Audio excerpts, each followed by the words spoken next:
ইসরায়েলে আবারও বড় হামলার হুমকি খামেনির। পশ্চিম এশিয়ায় যুদ্ধ অবসানের একমাত্র উপায় হল আমেরিকাকে তাড়ানো, বলছে ইরানের সর্বোচ্চ নেতা। এবার মধ্যপ্রাচ্যে মার্কিন বাহিনীকে লক্ষ্য করে হামলা। লেবাননের হামলায় ইসরায়েলের 2 সেনা নিহত, আহত 18। ইরানে যেভাবে পাল্টা হামলা চালাতে পারে ইসরায়েল। ইসরায়েলে ইরানের হামলা ঠেকাতে মার্কিন বাহিনীকে বাইডেনের নির্দেশ। সর্বশেষ জানিয়ে দিব হিজবুল্লাহর সঙ্গে মুখোমুখি লড়াই, ইসরায়েলি ক্যাপ্টেন নিহত। ইসরায়েলে আরও বড় হামলার হুমকি খামেনির। লেবাননের সশস্ত্র গোষ্ঠী হিজবুল্লাহ প্রধান হাসান নাসরুল্লাহকে হত্যার প্রতিবাদে মঙ্গলবার রাতে আকাঙ্ক্ষিকভাবে ব্যালিস্টিক ক্ষেপণাস্ত্র নিক্ষেপের পর এবার ইসরায়েলে আরও বড় ধরনের হামলার হুমকি দিয়েছে ইরান। নিজেদের এক্স হ্যান্ডেল থেকে দেওয়া এক পোস্টে এমন হুমকি দিয়েছে দেশটির সর্বোচ্চ নেতা আয়াতুল্লাহ আল খামেনি।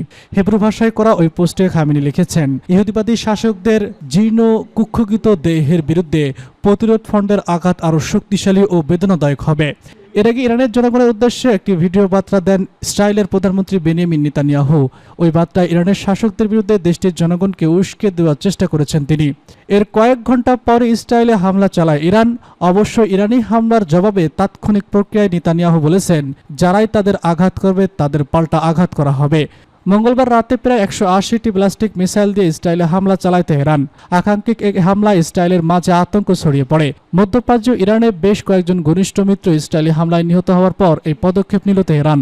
লেবাননের প্রতিরোধ যোদ্ধাদের নেতা হাসান নাসরুল্লাহ নিহত হওয়ার পর কড়া জবাবের হুঁশিয়ারি দিয়েছে ইরানের সর্বোচ্চ নেতা আয়াতুল্লাহ আল খামেনি। মঙ্গলবার তার এক ঝলক দেখান তেহরান। যদিও ইরান থেকে ইসরায়েলে ব্যালিস্টিক মিসাইল দিয়ে হামলার সম্ভাব্য আগেই জানিয়েছিল যুক্তরাষ্ট্র, দিয়েছিল সরাসরি হুমকি, কিন্তু তার সত্ত্বেও ইসরায়েলে বিভিন্ন টার্গেটে হামলা চালায় ইরান। পশ্চিম এশিয়ার যুদ্ধ অবসানের একমাত্র উপায় হল আমেরিকাকে তাড়ানো, বলছে ইরানের সর্বোচ্চ নেতা। ইরানের সর্বোচ্চ নেতা আয়াতুল্লাহ উজমা খামেনি বলেছেন, পশ্চিম এশিয়ার যুদ্ধ অবসানের একমাত্র উপায় হল এই অঞ্চল থেকে আমেরিকাকে বিতাড়িত করা। ইরানের একদল বিজ্ঞান প্রতিভা ও কৃতি শিক্ষার্থী আজ তেহরানে ইসলামী বিপ্লবের নেতা আয়াতুল্লাহ উজমা আলী খামেনির সঙ্গে দেখা করতে গেলে তিনি এসব মন্তব্য করেন। সর্বোচ্চ নেতা বলেছেন, আমাদের এই অঞ্চলের সমস্যা হঠাৎ যুদ্ধ সংঘাতের মূলে রয়েছে শান্তি এবং স্থিতিশীলতার বুলি আওড়ানো দেশগুলোর হঠাৎ আমেরিকা এবং কিছু ইউরোপীয় দেশ। যুক্তরাষ্ট্র এবং কিছু ইউরোপীয় দেশ পশ্চিম এশিয়া থেকে নিজেদের গুটিয়ে নিলে নিঃসন্দেহে যুদ্ধ সংঘাতের অবসান ঘটবে। এর ফলে এই অঞ্চলের দেশগুলোর সঙ্গে সঙ্গে সুখ শান্তি ও নিরাপত্তার মধ্যে বসবাস করতে পারবে। আয়াতুল্লাহ উজমা খামেনি আর বলেছেন, আশা করছি ইরান জাতির কঠোর প্রচেষ্টা, ইসলামী বিপ্লবের অনুপ্রেরণা এবং অন্যান্য জাতির সহযোগিতায় আমরা এই অঞ্চলে শত্রুমুক্ত করতে সক্ষম হব ইনশাআল্লাহ। লেবাননের ইসলামী প্রতিরোধ আন্দোলন হিজবুল্লাহর মহাসচিব সাইয়েদ হাসান নাসরুল্লাহর শাহাদাত প্রসঙ্গে সর্বোচ্চ নেতা বলেছেন, এই অঞ্চলটিতে আমরা শোকাহত, বিশেষত আমি নিজে অত্যন্ত শোকাহত। যা ঘটেছে তা কোনো ছোটখাটো ঘটনা নয়। জনাব সাইয়েদ হাসান নাসরুল্লাহকে হারানোর সামান্য ঘটনা নয়, এই ঘটনা আমাদেরকে সর্বাত্মকভাবে শোকগ্রস্ত করেছে। লেবানন ইস্যু এবং আমাদের মহান ও প্রিয় শহীদ সাইয়েদ হাসান নাসরুল্লাহকে সম্পর্কে আমাদের কিছু বলার আছে। আমি অদূর ভবিষ্যতে এ বিষয়ে কথা বলবো ইনশাআল্লাহ।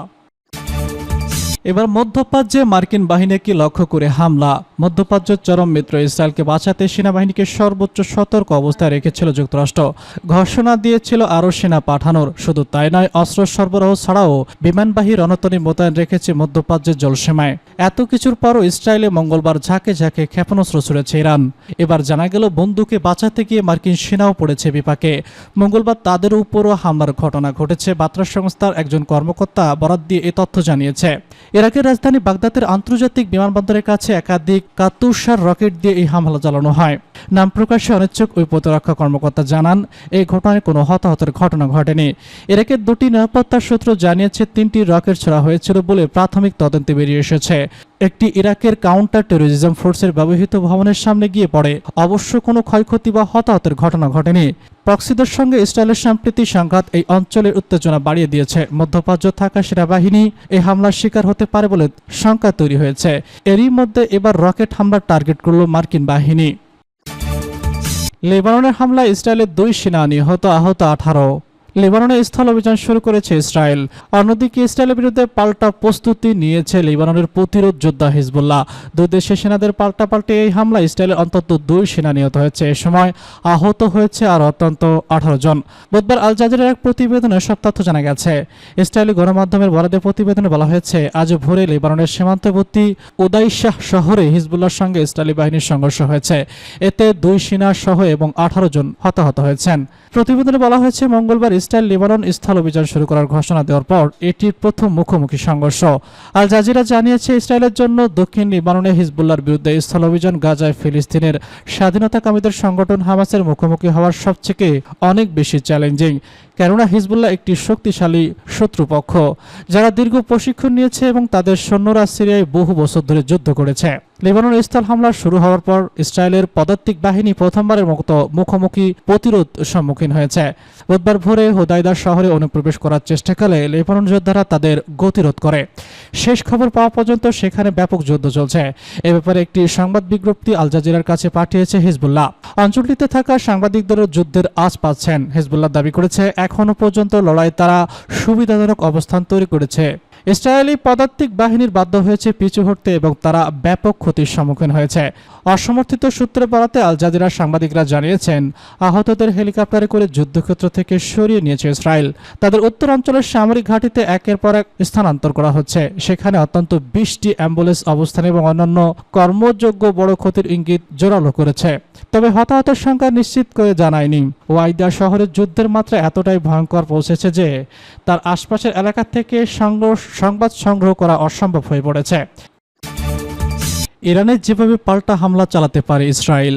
ইসরায়েল ইরানের ক্ষেপণাস্ত্র হামলার পর তেহরানের রাস্তায় লোকজন উৎসব করছে।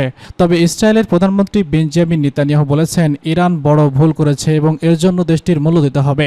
ইসরায়েলের সহযোগীরা বিশেষ করে যুক্তরাষ্ট্র বলেছে, ইসরায়েলের প্রতি তাদের সম্পূর্ণ সমর্থন অব্যাহত থাকবে। জাতিসংঘ ও ইউরোপীয় ইউনিয়ন যুদ্ধবিরতির আহ্বান জানিয়েছে। মধ্যপ্রাচ্য উত্তেজনার ঘটনায় বুধবার বৈঠকে বসেছে জাতিসংঘের নিরাপত্তা পরিষদ। ইরান বলেছে, ইসরায়েল যদি পাল্টা হামলা চালায় তাহলে ইসরায়েলের সব অবকাঠামোর উপর ক্ষেপণাস্ত্র হামলা চালানো হবে। বিশ্লেষকরা বলেছেন, ইরান গত এপ্রিলে ক্ষেপণাস্ত্র হামলা চালানোর পর ইসরায়েলের আন্তর্জাতিক সহযোগিতা দেশটিতে যেভাবে ধৈর্য ধারণের আহ্বান জানিয়েছিল, এবার তেমনটি হওয়ার সম্ভাবনা কম।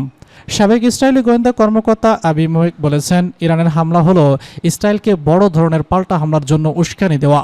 আমরা ইরানি লক্ষ্যবস্তুগুলোতে উল্লেখযোগ্য ও তাৎক্ষণিক ইসরায়েলি জবাব দিতে পারব। ইরানে হামলার জন্য দীর্ঘদিনের একটি পরিকল্পনা ইসরায়েলের হাতে থাকবে। প্রতিরক্ষা প্রধান এখন আলোচনা করে দেখবেন কখন ও কিভাবে ইসরায়েলি প্রজাতন্ত্রে আঘাত আনবেন। এরই মধ্যে অবশ্যম্ভাবী সামরিক লক্ষ্যবস্তুতে স্থলভাগে যেখান থেকে মঙ্গলবার ক্ষেপণাস্ত্র হামলা হয়েছে। সুতরাং ফায়ারিংয়ের জন্য ক্ষেপণাস্ত্র যেখানে রাখা হয়েছে শুধু সেই জায়গায় নয়, বরং কমান্ডো ও কন্ট্রোল সেন্টার এমনকি রিফিউজিং সেন্টারেও হামলার সম্ভাবনা রয়েছে। ইসরায়েলের বিরুদ্ধে ক্ষেপণাস্ত্র হামলার নির্দেশনা দিয়েছে যারা এটি পরিচালিত করেছে তাদের বিরুদ্ধে ইরানের অভ্যন্তরেই গোয়েন্দা তৎপরতা বাড়াতে পারে ইসরায়েল। আর যদি দেশটির আরও বেশি কিছু করতে চায় তাহলে তারা ইরানের পারমাণবিক স্থাপনাগুলোকে টার্গেট করতে পারে। ইসরায়েলে ইরানের হামলা ঠেকাতে মার্কিন বাহিনীকে বাইডেনের নির্দেশ। মঙ্গলবার রাতে ইরানের ক্ষেপণাস্ত্র হামলার পর ইসরায়েলের প্রতিরক্ষা মার্কিন বাহিনীকে সহযোগিতার নির্দেশ দিয়েছে মার্কিন প্রেসিডেন্ট জো বাইডেন। হোয়াইট হাউসের এক বিবৃতিতে এই তথ্য নিশ্চিত করা হয়েছে। যুক্তরাষ্ট্রের জাতীয় নিরাপত্তা কাউন্সিলের মুখপাত্র জন কিব এক পোস্টে বলেছেন, প্রেসিডেন্ট বাইডেন এই ভাইস প্রেসিডেন্ট কমলা হ্যারিস হোয়াইট হাউসের সিচুয়েশন রুম থেকে ইসরায়েলের বিরুদ্ধে ইরানের হামলা পর্যবেক্ষণ করেছেন এবং তাদের জাতীয় নিরাপত্তা দলের কাছ থেকে নিয়মিত আপডেট দিচ্ছেন। এই মুখপাত্র আরও বলেছেন, বাইডেন মার্কিন সামরিক বাহিনীকে ইরানের হামলা মোকাবেলা ও ইসরায়েলকে লক্ষ্য করে ছোড়া ক্ষেপণাস্ত্র ভূপাতিত করতে ইসরায়েলকে সহযোগিতা করার নির্দেশ দিয়েছেন। ইরানের ইসলামী বিপ্লবী গার্ড বাহিনী বা আইআরজিসির পক্ষ থেকে ইসরায়েলকে লক্ষ্য করে কয়েক ডজন প্লাস্টিক ক্ষেপণাস্ত্র ছোড়া হয়েছে বলে দাবি করার পর যুক্তরাষ্ট্র থেকে এই বিবৃতি এলো। হিজবুল্লাহর সঙ্গে মুখোমুখি লড়াই, ইসরায়েলি ক্যাপ্টেন নিহত। লেবাননের দক্ষিণাঞ্চলে ঢুকে পড়েছে ইসরায়েলি প্রতিরক্ষা বাহিনী। সেখানে মুখোমুখি লড়াই করছে সশস্ত্র গোষ্ঠী হিজবুল্লাহ ও আইডিএফ। এই লড়াইতে এক ইসরায়েলি ক্যাপ্টেন নিহত হয়েছেন। খবর বিবিসির। নিহত ক্যাপ্টেনের নাম ইতান ইশজাক 22 বছর বয়সী ইতান হোসেন ইজক ইউনিটের টিম কমান্ডার। গেরিলা হামলার জন্য বাছাই করা কমান্ডারদের নিয়ে ইজক ইউনিটে গঠিত। এদিকে লেবাননের হিজবুল্লাহর মুখপাত্র জানিয়েছেন, লেবাননের দক্ষিণ অঞ্চলে ইসরায়েলের প্রতিরক্ষা বাহিনীর সঙ্গে তাদের সংঘর্ষ যুদ্ধের প্রথম ধাপের অংশ। রয়টার্স ও বিবিসির খবরে বলা হয়, হিজবুল্লাহর মুখপাত্র মোহাম্মদ আরিফ সাংবাদিকদের বলেছেন, শত্রুদের মোকাবেলা ও প্রতিহত করতে আমাদের বাহিনী ও যোদ্ধারা পুরোপুরি প্রস্তুত। আফিফ আরও বলেছেন, আইডিএফকে মোকাবেলা করতে তাদের সশস্ত্র সংগঠনটির হাতে পর্যাপ্ত অস্ত্র রয়েছে।